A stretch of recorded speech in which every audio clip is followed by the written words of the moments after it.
Halo,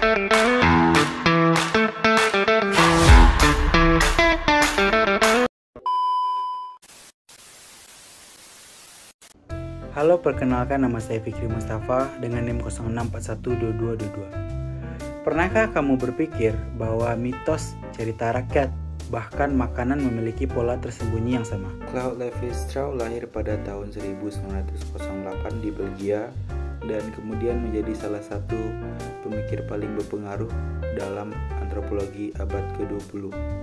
Ia belajar filsafat sebelum akhirnya beralih ke antropologi dan melakukan penelitian di Amerika Selatan, terutama di Brazil, di mana ia hidup bersama suku pribumi untuk memahami pola sosial mereka. Pengalamannya dengan masyarakat memberinya wawasan bahwa meskipun budaya terlihat berbeda, ada kesamaan struktural dalam cara mereka berpikir dan membangun dunia sosial.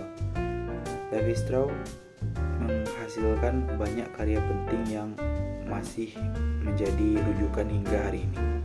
Salah satu bukunya yang terkenal adalah Struktural Antropologi, di mana ia menjelaskan bagaimana struktur berpikir manusia membentuk budaya.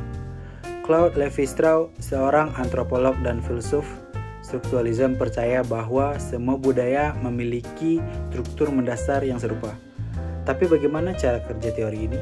Mari kita bahas. Strukturalisme adalah pendekatan yang melihat bahwa di balik berbagai ekspresi budaya ada pola atau struktur mendasar yang tidak terlihat.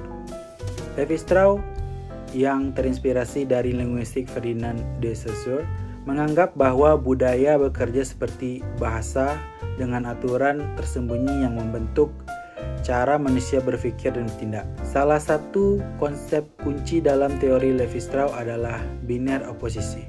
Cara manusia memahami dunia dalam pasangan yang berlawanan.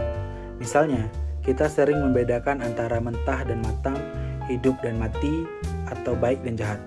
Pola ini tidak hanya muncul dalam bahasa, tetapi juga dalam mitos, sistem sosial, bahkan cara kita mengatur makanan. Lévi-Strauss meneliti mitos dari berbagai budaya dan menemukan bahwa meskipun cerita berbeda, pola pikir yang mendasarinya serupa. Ia menunjukkan bahwa mitos bukan hanya cerita fiksi, melainkan mekanisme sosial yang membantu manusia memahami dunia dan mengatasi kontradiksi dalam kehidupan. Teori strukturalisme Lévi-Strauss juga dapat diterapkan dalam dunia kuliner. Ia mengembangkan konsep culinary triangle yang membagi makanan menjadi 3 kategori: mentah, matang, dan busuk. Ini menunjukkan bagaimana manusia memberi makna pada makanan berdasarkan proses transformasi budaya dan alam. Jadi, apakah teori ini relevan? Tentu saja. Strukturalisme Lévi-Strauss masih digunakan dalam analisis film, sastra, bahkan media sosial. Misalnya dalam film superhero, kita selalu melihat pola pahlawan versus penjahat, sebuah contoh nyata dari binary opposition yang terus berkembang dalam budaya populer. Berikut adalah contoh film dari pertarungan pahlawan melawan penjahat.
Mungkin hanya itu aja. Sekian dari saya.